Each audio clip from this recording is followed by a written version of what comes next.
شخصية النهاردة فريدة من نوعها، جمع ما بين قهر الموساد وما بين امتلاك قلب ملكة الكون. مشروبكم ويلا نبدأ على بركة الله. ابن الزوات وساحر النساء، جنن أم اليهود جلدة لدرجة إنها وضعته بالاسم في أول قائمة المطلوبين وأطلقت عليه الأمير الأحمر.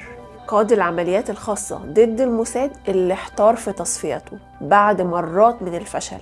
سربوا عليه أخطر الجواسيس اللي منهم عرب وغير عرب، واللي كانت أشهرهم أمينة المفتي، في نفس الوقت اللي كانت علاقاته قوية جدا مع CIA وبعض الشخصيات الأجنبية واللي منهم يهود.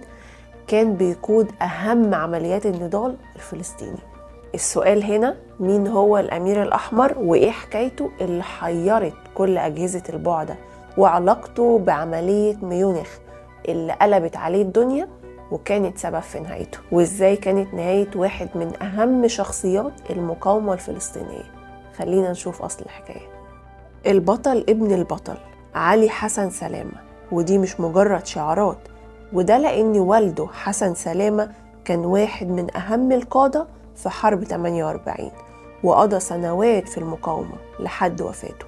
اتولد علي حسن سلامة في 1940 في قرية قولة، عاش فيها 8 سنين هو وعيلته الغنية جدا، وخلال الفترة دي كانت الحياة مستقرة وهادية إلى حد ما، لحد الوقت اللي اتدمرت فيه تماما قريته ومات والده في حرب 48. وهنا اضطرت العيلة إنها تسافر كلها على لبنان، ومن لبنان لرام الله اللي كمل فيها دراسة الثانوية، وبعدها للقاهرة اللي درس فيها تجارة في جامعة القاهرة لحد ما اتخرج 1963. بعدها سافر الأمير الأحمر للكويت للعمل في منظمة التحرير، وخلال نفس الفترة تزوج للمرة الأولى من نشروان شريف وأنجب منها ولدين، وده طبعا قبل ما تقع في غرامه ملكة جمال الكون جورجينا رزق، وتقرر إنها تكون الزوجة التانية ليه. في 1967 سافر الأردن وانضم للمقاومة في حركة فتح، واللي أرسل للقاهرة للتدريب على مستوى أعلى.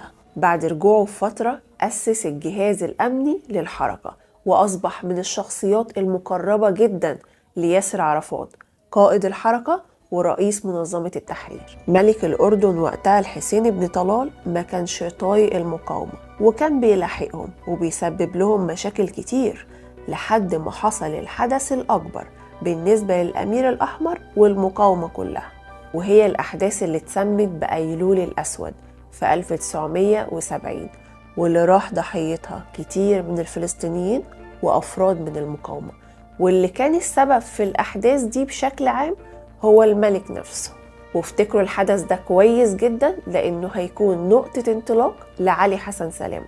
انتقلت المقاومة وقتها للبنان، ومن هناك بدأت عمليات شرسة وعبقرية ضد جيش البعدة، وخلينا بس نسميهم البعدة، وطبعا احنا فاهمين عشان الحلقات اللي فاتت متبهدلة بسبب بس ذكر اسمهم.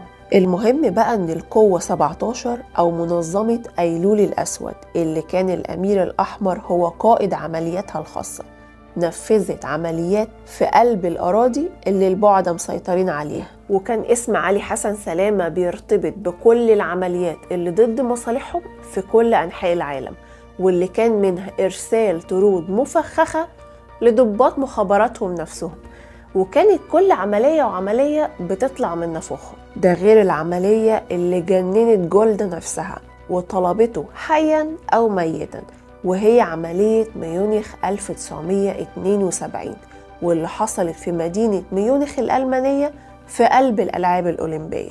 قبل انتهاء الألعاب الأولمبية ب6 أيام اتسلل 8 أفراد من منظمة أيلول الأسود للمقر اللي فيه البعدة، وخدوا منهم 11 فرد من فريقهم، وهنا الموضوع عمل قلبان كبير جدا. أيلول الأسود وقتها واللي على رأسهم الأمير الأحمر كان مطالبهم هو الإفراج عن عرب بداخل سجونهم، و5 ضباط سوريين وضابط لبناني وشخص ياباني.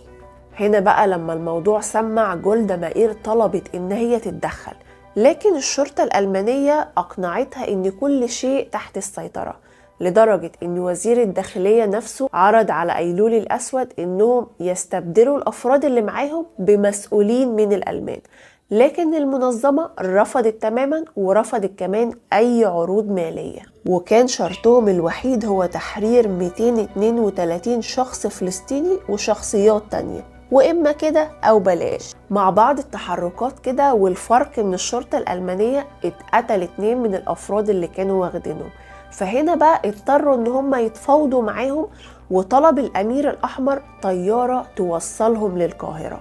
لكن بمجرد وصولهم للمطار والمكان الطيارة اكتشفوا انها خدعة من الشرطة الألمانية، وان هناك موجود قناص وجو اكشن عالي على الاخر. وبعد كده حصل تبادل للنيران، وكل الاحداث دي اتقتل فيها 18 شخص، منهم 9 اسرائيليين و5 فلسطينيين وشرطي وقائد طائرة و2 ألمان. أما بالنسبة لل3 اللي عاشوا من أيلول الأسود، خدتهم الشرطة الألمانية وحققت معاهم، لكن بعد كده أطلقت سراحهم بسبب مفاوضات عملتها أيلول الأسود بعد احتجازها لطائرة كانت مسافرة من بيروت لألمانيا في 29/10/1972. علي حسن سلامة كان معروف بشخصيته الكاريزمية وقدرته على التعامل وكسب الأشخاص لصفه، واللي منهم عرب ومنهم أجانب.